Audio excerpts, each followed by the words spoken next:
All right. So for our first question, again, thank you for joining us. For our viewers, Matt Lieberman is running in the Georgia special election, Senate special election. So for our first question, how do you think that campaigning has been really different this year due to COVID?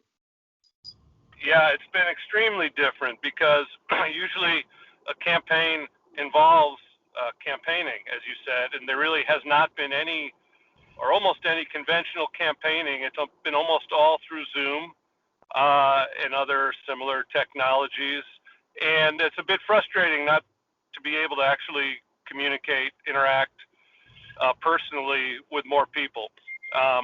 So that's definitely been different from what anyone could have expected, and somewhat frustrating. But obviously, life has been filled with unexpected frustrations the last number of months.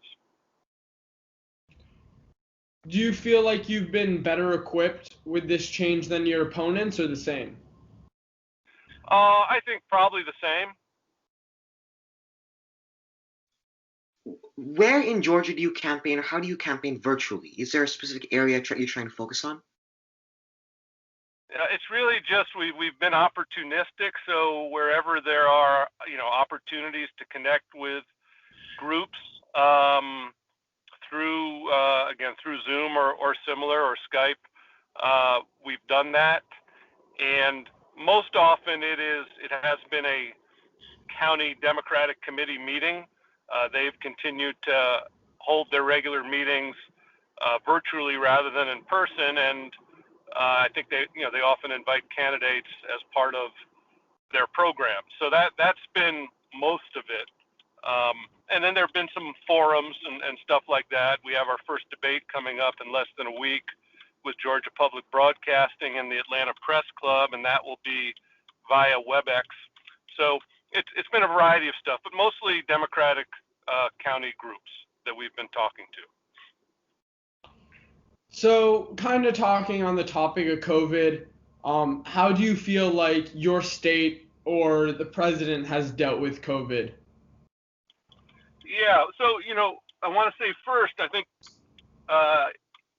folks ought to cut everyone a little slack, not much, but a little slack in how we've all tried to respond to this, because the undeniable truth is that none of us really knew what we were dealing with. And in fact, we're still learning what we're dealing with. I mean, something that has become as,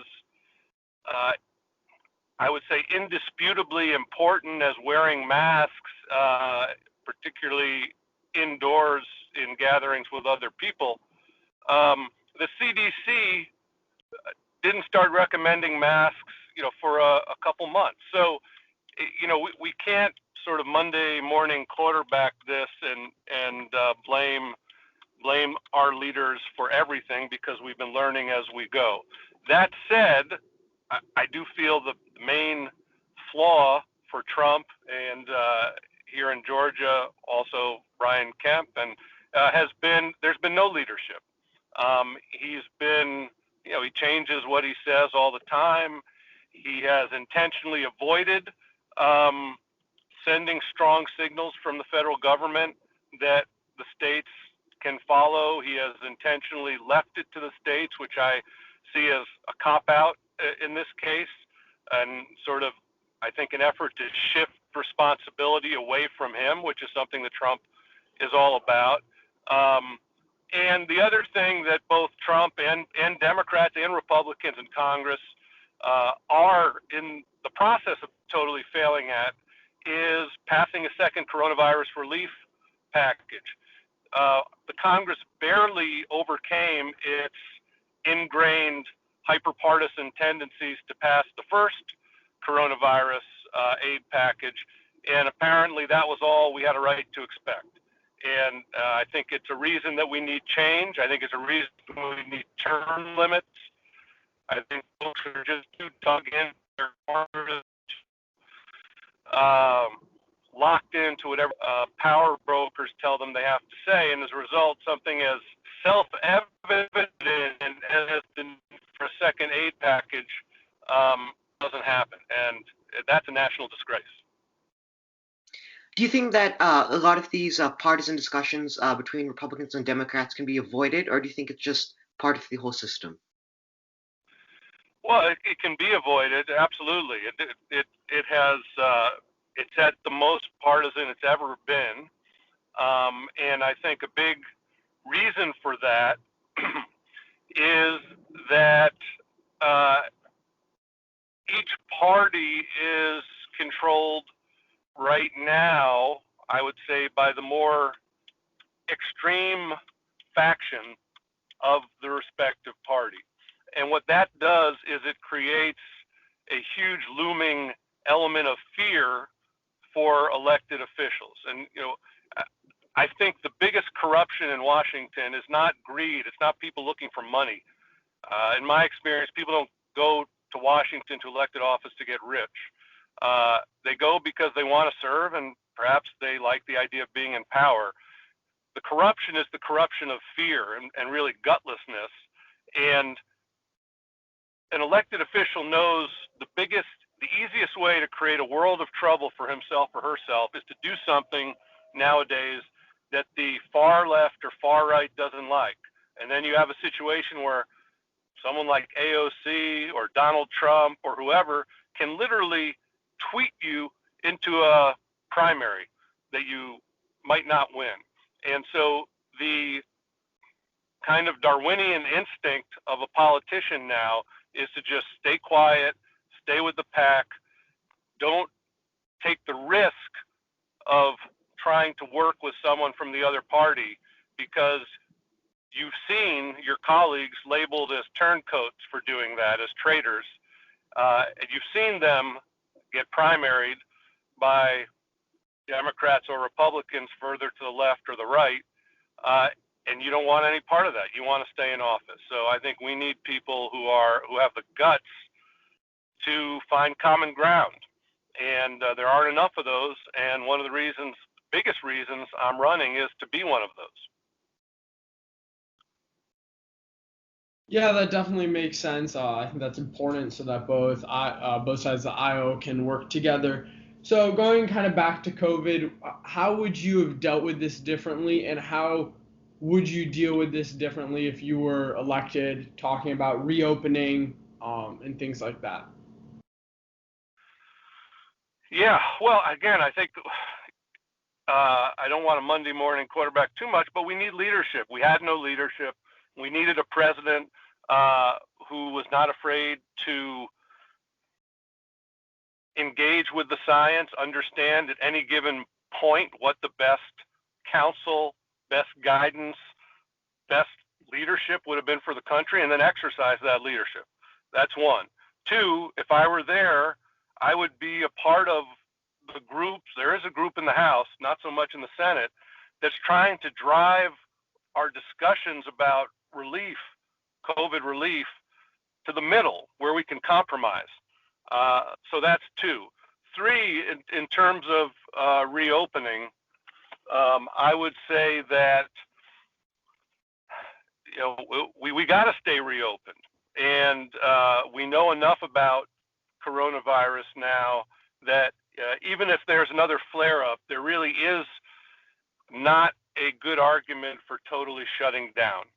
And so I think we can be very smart about protecting and really forcing the most vulnerable people to stay home, to stay safe, giving them the financial cover to be able to afford that, really focusing on the most vulnerable communities, protecting them, making sure they don't suffer big financial losses, and the rest of us can exercise reasonable caution and continue with our lives and our work. Yeah, that definitely makes a lot of sense. And kind of the main argument for staying reopened is helping the economy recover. Besides reopening, how would you help the economy recover?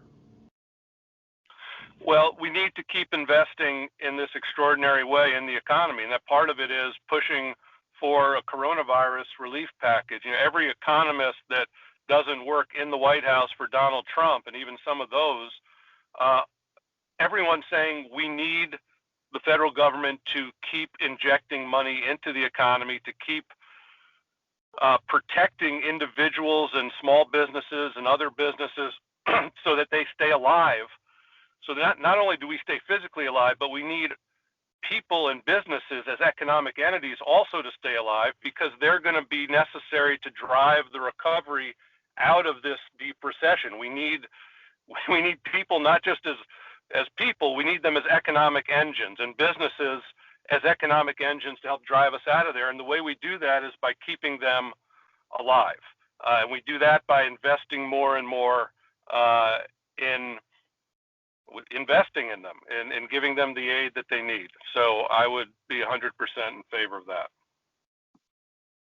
Thank you. Moving to another topic, how do you think that Georgia and the United States overall should deal with healthcare? Obviously, this pandemic, healthcare has become really, really important. Yeah. Well, I'm in favor of adding a public option onto Obamacare. I think that's a very meaningful, big, constructive step forward towards the goal of universal quality health care. And I'm on Obama. Actually, my business career, the first part of my career, I was an educator. The last 10, 11 years, I've had a business in the group health insurance business. So I understand the challenges both for employers and employees in navigating this world. And I am on Obamacare myself as a sole proprietor, one-man business. And so I know that Obamacare, frankly, costs too much for what you get, but I happen also to be someone with a pre-existing condition. I have asthma, which is well controlled, thank God. But if there weren't Obamacare, I would probably be paying a lot more for just as little. So it's been a great addition, but we need to do more in a public option by creating that competition between the public sector and the private companies will drive prices down, will increase quality.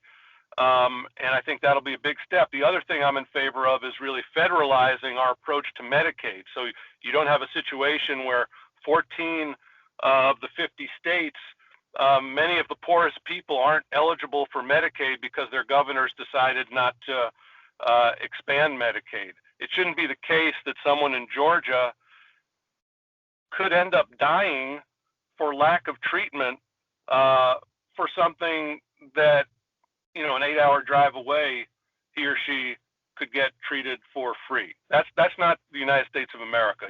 There should not be a legal system governing healthcare where you die in one state, but a state 8-hour drive away, you wouldn't even have, your life wouldn't be threatened. You'd stay healthy.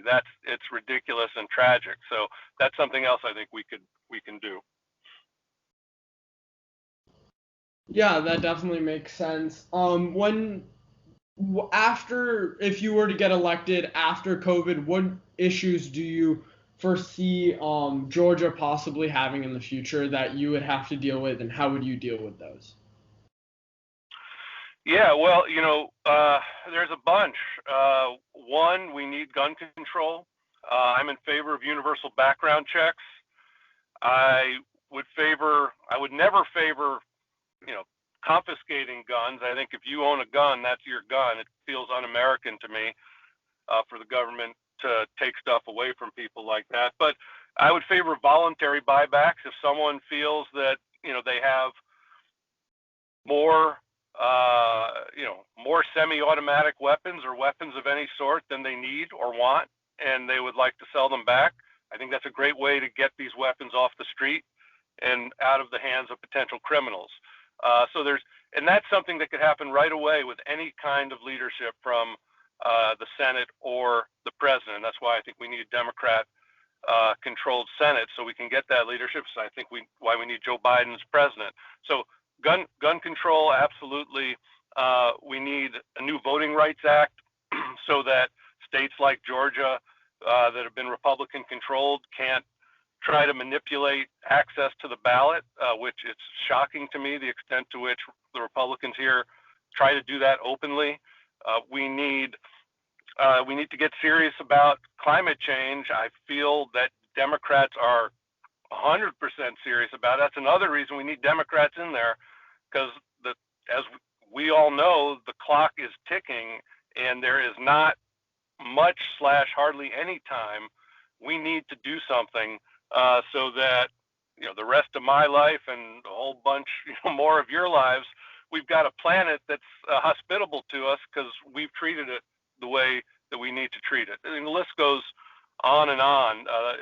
There are just so many important issues, and those are just some. And we can do these things and deal with coronavirus. It's just coronavirus has created this other sort of terrible historic challenge that thus far we've not faced as well as we could, and we need to do better on. And I think I could do one more. I could do one more question, then I got to jump. All right. Samar. The last question has to do with the Supreme Court. So right now in the Supreme Court, Judge Barrett just gave her opening statement, and I believe she had a hearing. Would you support? What's your opinion on this whole Supreme Court things that are happening right now? Yeah, well, with this nomination process, I'm a lawyer by training. I practice briefly. I'm a student of the law. I have no doubt that Judge Coney Barrett is highly qualified. Under ordinary circumstances, well, let me put it this way. We're not living under ordinary circumstances now. And very specifically what I mean is that Mitch McConnell cheated the system by not bringing Merrick Garland's nomination forward when Obama nominated him in March of 2016. And here we have the last presidential election year.